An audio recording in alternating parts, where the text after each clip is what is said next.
அனைவருக்கும் வணக்கம். மெட்ராஸ் உயர்நீதிமன்ற தேர்வுக்காக தொடர்ந்து நம்ம வகுப்புகளும் அதுக்கப்புறம் வீடியோக்களும் கொடுத்துக்கிட்டு இருக்கோங்க. அந்த வகையில் சமயோஜித வினாக்கள் அப்படிங்கிற தொகுப்பில் இப்போ ஒரு சமயோஜித வினாக்கள் பார்க்க போகிறோம்.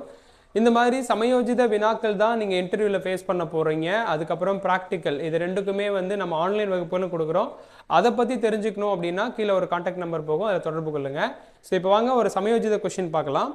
நீதிமன்ற பணிக்கு வந்திருக்கும் நீங்கள் ஒரு பிஎட் பட்டதாரி எனில் கல்வி பயிற்றுவிக்கும் ஆசிரியர் பணி சிறந்ததா, நீதி வழங்கும் நீதிபதி பணி சிறந்ததா என வினாவை ஒரு நீதிபதி முன்வைத்தால் என்ன பதிலளிப்பீர்கள்? முக்கியமாக நீங்கள் அவர் முன் நேர்காணலில் இருக்கும்போது.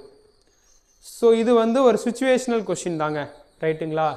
இப்போது நம்மளில் பல பேர் பார்த்தீங்கன்னா டிகிரி ஹோல்டராக இருக்கும் பொழுது டெஃபினட்டாக எம்ஏ பிஎடோ இல்லை எம்எஸ்சி பிஎடோ இல்லை பிஏ பிஎடோ அப்படின்ற மாதிரி நம்ம படிச்சிருக்க வாய்ப்பு இருக்குது. அப்போ நம்மகிட்ட என்ன கேள்வி கேட்பாங்கன்னா, இப்போ நம்ம நீதிமன்ற பணியை நாடும் பொழுது அவங்க பேசாமல் நீங்கள் டீச்சர் பணியவே பார்த்துருக்கலாமே, நீங்கள் எந்த துறைக்கு வந்திருக்கீங்க அப்படின்னு கேட்காம இதில் எது பெஸ்ட்டு அப்படின்னு நினச்சி வந்திருக்கீங்கன்னு கேட்குறாங்க. அப்போ நீங்கள் எப்படி ஐடென்டிஃபை பண்ணுவீங்க அந்த டைமில்? அப்படின்னா, ஐயோ நம்ம வந்திருக்கிறது நீதிமன்ற பணி வேணும்னு வந்திருக்கோம், இந்த நேரத்தில் போய் இது பெஸ்ட்டான்னு கேட்குறாங்கன்னா அவங்க என்ன நோக்கத்தில் கேட்குறாங்க? அப்போ நீதிமன்ற பணி பெஸ்ட்டுன்னு சொல்லிடலாமா? அப்போ தானே அவங்க அவங்களுடைய பணியை பெஸ்ட்டாக நினைக்கிறாங்க. அப்போ அந்த பதிலை தான் நம்மள்கிட்ட எதிர்பார்க்குறாங்களோ அப்படின்னு நீங்கள் நினைக்க வாய்ப்பு இருக்கா? ஸோ அந்த ஆங்கிளில் தான் நீங்கள் பதிலளிக்க முன் வருவீங்க. ஆனால் சுச்சுவேஷன் எப்படி இருந்தாலும் கல்வி பணி சிறந்ததா அல்லது நீதிமன்ற பணியில் நீதி வழங்கும் பணி சிறந்ததாங்கும்போது நீங்கள் கல்வி பணி தான் சார் சிறந்தது அப்படின்னு முதல்ல அந்த பதிலை முன் வச்சினீங்கன்னா அடுத்து என்ன கேட்பாங்க, எப்படி அப்படின்னு கேட்பாங்க. அப்போ தான் நீங்கள் எக்ஸ்பிளைன் பண்ணுற மாதிரி இருக்கும். சார் இப்போ ஒரு நீதிபதியே நீதிபதி ஆகணும்னா அவர் பேசிக்காக கல்வி அறிவு, அங்கே ஒரு ஆசிரியர் மூலமாக நல்ல கல்வி அறிவு புகட்டின பிறகு தான் அவருக்கு நீதிபதி பதவியே கிடச்சிருக்கு. ஸோ எப்படி பார்த்தாலும் கல்வித்துறை இல்லாமல் நீதிமன்றத்துறையோ மற்ற எந்த துறைகளுமோ இல்லை.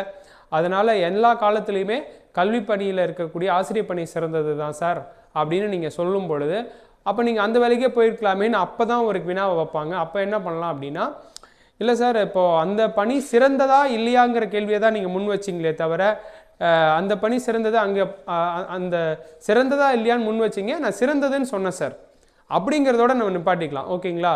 மற்றபடி நாம் என்ன பதில் அளிக்க வேண்டியதில்லை அப்படின்னா, அங்கே போயிருக்கலாமேன்னு கேட்டாங்கன்னா சிறந்ததா இல்லையான்னு கேட்டீங்க, நான் இந்த பதில் அளிச்சிருக்கேன் சார், அதுக்கப்புறம் நான் வேறு எதை பற்றி யோசிக்கல சார்ன்ற மாதிரி வேணால் சொல்லி முடிச்சிடலாம். ஸோ இப்படி தான் இதுக்கான பதில் அளிக்க வேண்டியது இருக்குமே தவிர, நாம் நீதிபதி கேட்குறாரு அப்போ நீதிமன்ற பணியே சிறந்ததுன்னு சொல்லவும் கூடாது, ஆசிரியர் பணியே சிறந்ததுன்னு சொன்னாலும் அதுக்கான ஒரு ரீசனை சொல்லணும்.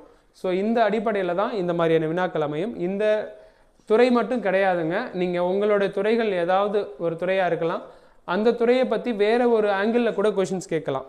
இது அப்படி தான் ஒரு சுச்சுவேஷனல் கொஷின்ஸை நீங்கள் புரிஞ்சுக்கணுமே தவிர இதே மாதிரி கொஷின் அங்கே எதிர்பார்த்துட்டு போக முடியாது. இது டீச்சருக்கு ஒரு எக்ஸ்பிளைன் பண்ணுறதுக்காக இந்த மாதிரி நம்ம ஒரு கொஷின் ரெடி பண்ணியிருக்கோம். ஸோ இது மாதிரி அடுத்த ஒரு இன்ட்ரெஸ்டிங் கொஷினோட சந்திப்போம். நன்றி.